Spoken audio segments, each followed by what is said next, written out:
Nota-se nessa fase um desencanto em relação ao mundo. Nesta fase, sem se deixar envolver, o poeta mantém uma distância entre si e o mundo, o que lhe possibilita brincar e soltar a razão, deixando-a entregue a si mesmo, maquinando certezas e incertezas mais afeitas a negar e anular do que aceitar. Daí os temas do cotidiano, da família e do isolamento, expressos numa linguagem coloquial plena de ironia seca, sarcasmos e humor desencantado, onde sentimento e emoções são refreados.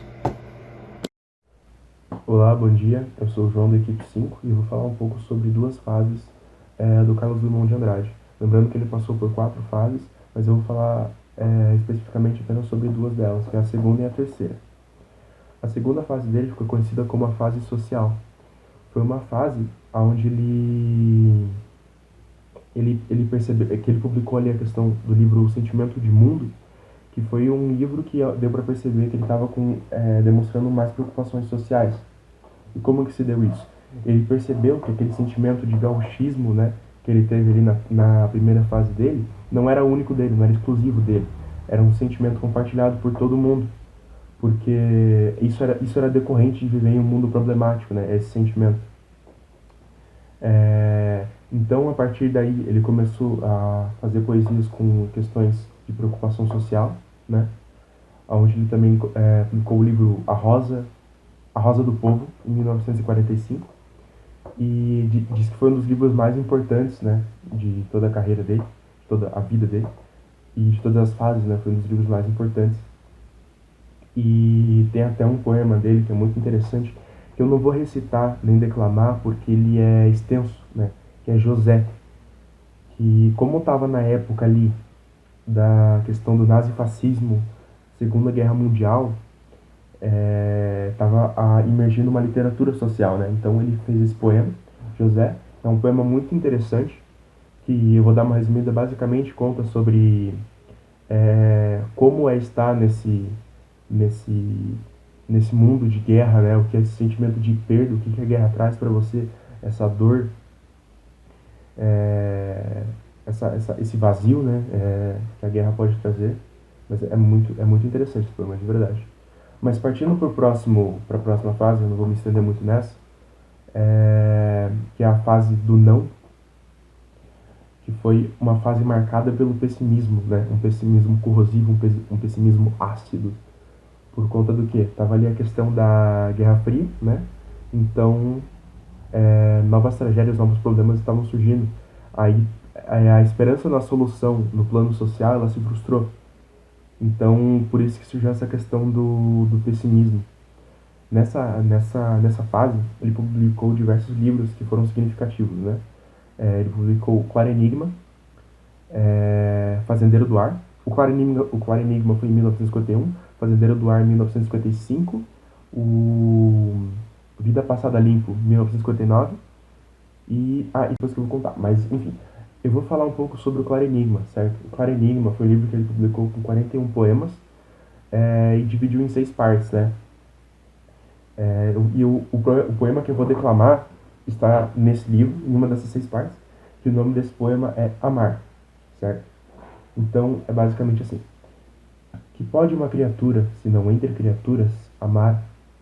Amar e esquecer, amar e mal amar, amar, desamar, amar? Sempre e até de olhos vidrados, amar? Que pode, pergunto, o ser amoroso sozinho em rotação universal, se não rodar também e amar? Amar o que o mar traz à praia, o que ele sepulta,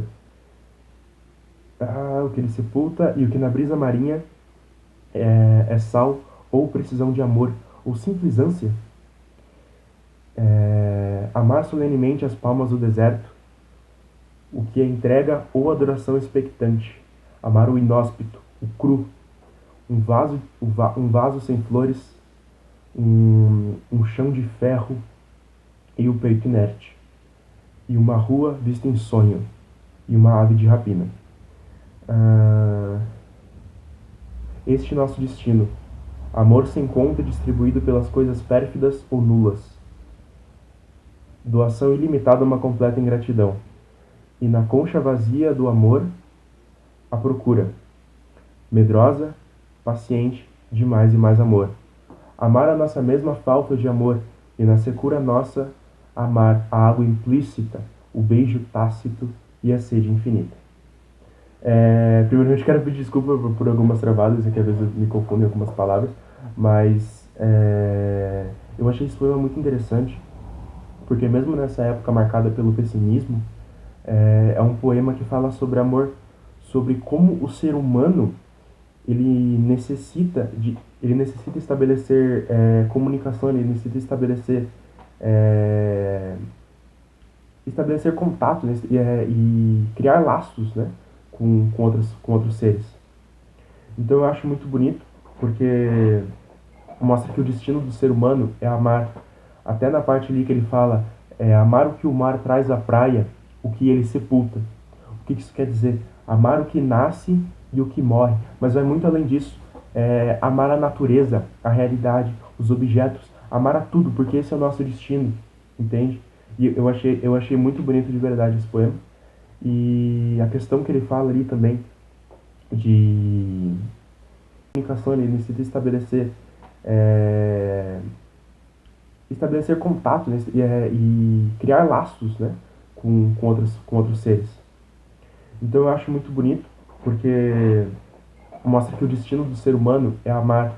Até na parte ali que ele fala, amar o que o mar traz à praia, o que ele sepulta. O que isso quer dizer? Amar o que nasce e o que morre. Mas vai muito além disso. Amar a natureza, a realidade, os objetos, amar a tudo, porque esse é o nosso destino, entende? E eu achei muito bonito de verdade esse poema. E a questão que ele fala ali também da nossa sede infinita, né? Que é a última palavra do texto. Nós temos que ser pacientes, teimosos, né? Que ele usa a palavra paciente, para saciar essa nossa sede infinita por amor, porque a gente sempre vai buscar mais e mais amor, né? Esse é o nosso destino, buscar mais e mais amor, porque é para isso que nós existimos, entendeu? E eu achei muito bonito de verdade esse poema. Então, e nessa fase também, ele tem outra parte, tipo, outra mudança nas poesias dele, que é a parte da poesia nominal, que ele faz uma alteração completa, e o livro é Lição das Casas, acho que não, Lição das Coisas, perdão. Foi em 1962, e ele faz uma mudança extrema nos versos, nas palavras. Ele usa de aliteração, neologismo, rupturas sintáticas.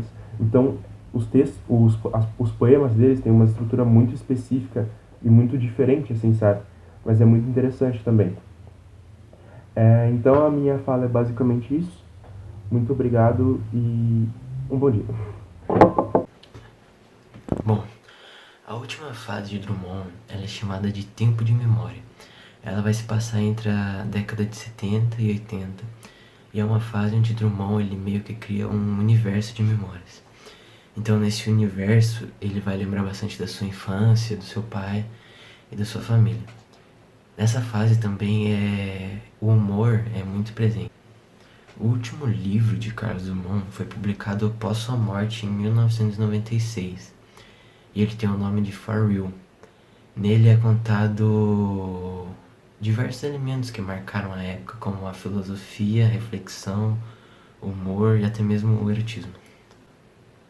Ela também é uma fase de grande produção do poeta, então tem séries que foram muito marcadas, como Boitempo, A Impureza do Branco, Amor Amores e Discurso de Primavera. Carlos Drummond de Andrade foi um dos principais autores da literatura brasileira. Sendo assim, essas são as suas principais obras. Boitempo. Amar se aprende amando. De notícias e não notícias, faz a crônica. Cadeira de balanço. A bolsa e a vida. Antologia poética. Sentimentos do mundo. A rosa do povo. Boca de luar e contos de aprendiz. Drummond é um clássico extremamente popular entre leitores de todos os níveis. Parte de sua obra, até mesmo coisas que não foram escritas por ele, costumam ser publicadas nas redes sociais e tem boa recepção por pessoas que gostam de conteúdos cult. Entre acadêmicos, continua sendo estudado e analisado exaustivamente. já que é um desses escritores que aparecem de tempo em tempo, que conseguem aprender e refletir poeticamente sobre as inquietudes desta época, como Camões e Fernando Pessoa. Sua primeira grande aparição na literatura deu-se com a publicação do conhecido poema No Meio do Caminho. No meio do caminho tinha uma pedra no meio do caminho, tinha uma pedra. No meio do caminho tinha uma pedra, nunca me esquecerei desse acontecimento. Na vida de minhas retinas tão fatigadas, nunca me esquecerei que no meio do caminho tinha uma pedra.